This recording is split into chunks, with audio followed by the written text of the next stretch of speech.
Benvenuto o bentornato sul mio canale. Sono Federico, un insegnante di italiano per stranieri e questo è Accademia Italica, il mio progetto nato per aiutare studenti stranieri come te a fare progressi con l'italiano grazie a contenuti di vocabolario, grammatica e cultura italiana. In questa lezione parliamo di un argomento di grammatica molto importante, uno dei primi argomenti che si affrontano quando si inizia a imparare la lingua italiana, i verbi riflessivi. Prima di cominciare ti comunico che se vuoi ripassare il contenuto della lezione di oggi e fare degli esercizi per memorizzare meglio quello che hai imparato, puoi scaricare il PDF gratuito che ho preparato per te semplicemente cliccando il link qui nella descrizione del video. E ora cominciamo con la lezione. Prima di tutto, cos'è un verbo riflessivo? Vediamo un paio di esempi per capire la differenza tra un verbo normale e un verbo riflessivo.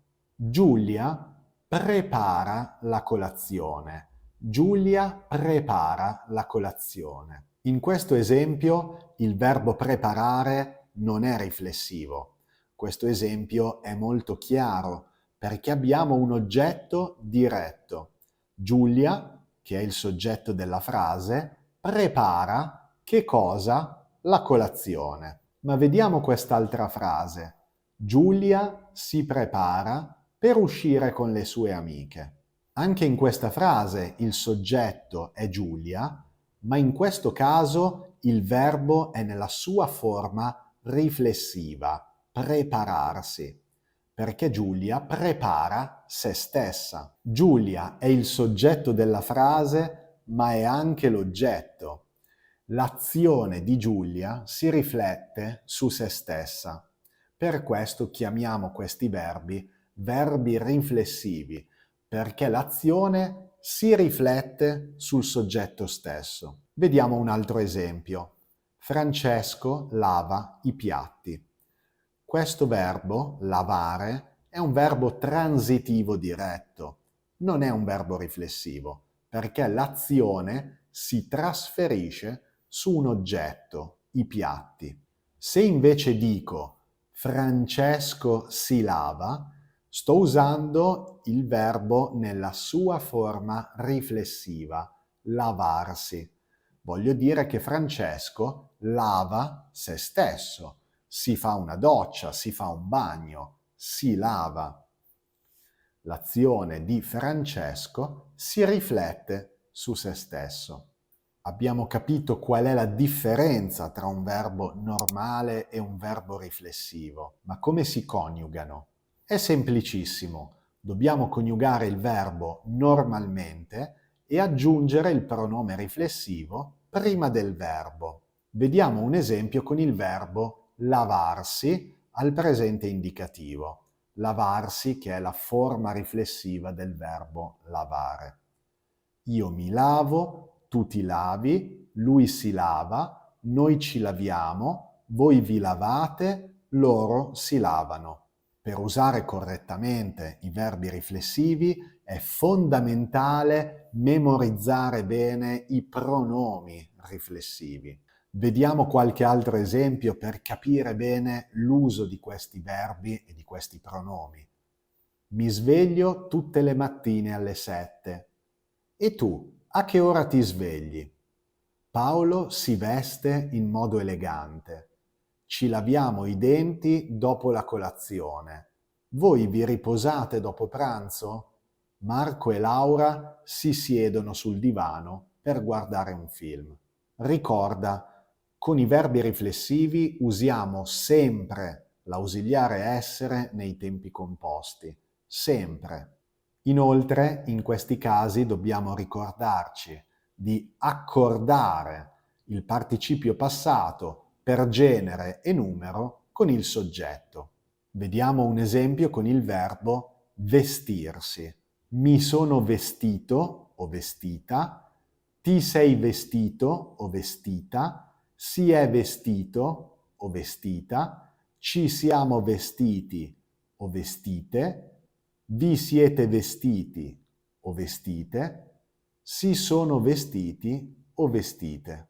Ieri Paolo si è vestito in modo elegante. Ieri Sara si è vestita in modo elegante. Ieri Paolo e Sara si sono vestiti in modo elegante. Ieri Sara ed Elisa si sono vestite in modo elegante. E fino a questo momento abbiamo visto la funzione principale dei verbi riflessivi, il caso di un'azione fatta da un soggetto che si riflette sul soggetto stesso. Ma i verbi riflessivi possono avere anche altre funzioni molto importanti. Per esempio, ci sono i verbi riflessivi reciproci.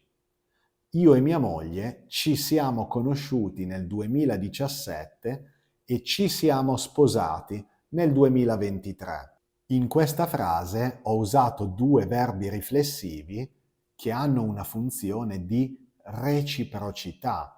Io ho conosciuto mia moglie e mia moglie ha conosciuto me. Io ho sposato mia moglie e mia moglie ha sposato me. Questi sono verbi riflessivi che indicano una reciprocità. L'azione è tra due soggetti e gli effetti sono reciproci. In questo esempio abbiamo visto i verbi conoscersi e sposarsi, ma ci sono tantissimi altri verbi con questa funzione. Salutarsi, guardarsi, baciarsi, parlarsi. Conosco il mio vicino superficialmente. Ci salutiamo spesso, ma non ci parliamo mai. Giovanni e Francesca si sono guardati negli occhi e si sono baciati. E poi ci sono i verbi riflessivi affettivi. Di cosa si tratta? I verbi riflessivi affettivi non hanno una vera funzione grammaticale. Diciamo che non sono nemmeno obbligatori, ma li usiamo moltissimo nella lingua parlata e colloquiale. Li usiamo per comunicare un certo livello di coinvolgimento, di emozione, di piacere che un'azione ci dà. Per esempio, prendiamo la frase standard bevo un caffè, bevo un caffè. Nella lingua parlata, e in particolare in una situazione molto colloquiale, potrei dire mi bevo un caffè, mi bevo un caffè. Da un punto di vista grammaticale e del significato, questo pronome non cambia niente, non è obbligatorio. Il pronome riflessivo però aumenta l'enfasi e l'intimità dell'azione, sottolinea il piacere e il coinvolgimento emotivo che questa azione mi dà. Come ho detto, in casi come questo il pronome riflessivo non è obbligatorio e può essere eliminato senza cambiare il significato, ma probabilmente lo ascolterai spesso nelle conversazioni degli italiani, perché ci piace trasmettere questa idea di emotività, di piacere che accompagna certe azioni. Mi sono fumato una bella sigaretta. Ci facciamo una bella passeggiata. Mi guardo un film e mi bevo un bicchiere di vino. Quindi abbiamo visto tutte le funzioni dei verbi riflessivi e come si coniugano. Facile, vero? Questa però non è la parte più difficile per uno studente. La difficoltà principale per chi studia l'italiano è sapere quali verbi possono o devono essere usati nella forma riflessiva. Se in alcuni casi può essere molto intuitivo, per esempio svegliarsi, alzarsi, vestirsi o lavarsi, in altri casi bisogna conoscere la struttura del verbo, perché non è così facile capire perché si usa un pronome riflessivo in un certo verbo. Per esempio, ci sono dei verbi che chiamiamo verbi riflessivi pronominali che si coniugano sempre nella forma riflessiva, anche se non hanno una vera funzione riflessiva. Arrabbiarsi, accorgersi, innamorarsi.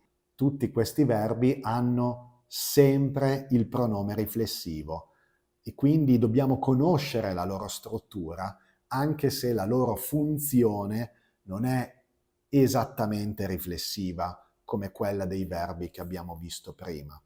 Inoltre ci sono dei verbi che quando sono usati nella forma riflessiva cambiano il loro significato. Per esempio il verbo trovare. Dopo molte ricerche, finalmente ho trovato un lavoro. Il verbo trovare significa riuscire ad avere, riuscire a ottenere qualcosa che si stava cercando. Ma se uso la forma riflessiva trovarsi, posso dire Firenze si trova in Toscana. Il verbo trovarsi significa essere situato, essere in una certa posizione. Lo usiamo per indicare la posizione temporanea o definitiva di qualcuno o qualcosa. E siamo arrivati alla fine della lezione di oggi. Il mio obiettivo era mostrarti cosa sono i verbi riflessivi, quali sono le loro funzioni e come si coniugano. Ma come ti ho mostrato nella parte finale del video, i verbi riflessivi sono un mondo ampio e a volte complesso per uno studente straniero. Comunque ti ricordo che puoi ripassare il contenuto della lezione e fare degli esercizi per memorizzare meglio quello che hai imparato oggi, scaricando completamente gratis il PDF che ho preparato per te, cliccando il link nella descrizione del video. Se le mie lezioni ti piacciono e ti sono utili, ti chiedo di lasciare un mi piace a questo video e di iscriverti al canale. Questo sarebbe un piccolo gesto che per me farebbe una grandissima differenza. Ti mando un forte abbraccio e non vedo l'ora di vederti nel prossimo video. Ciao ciao!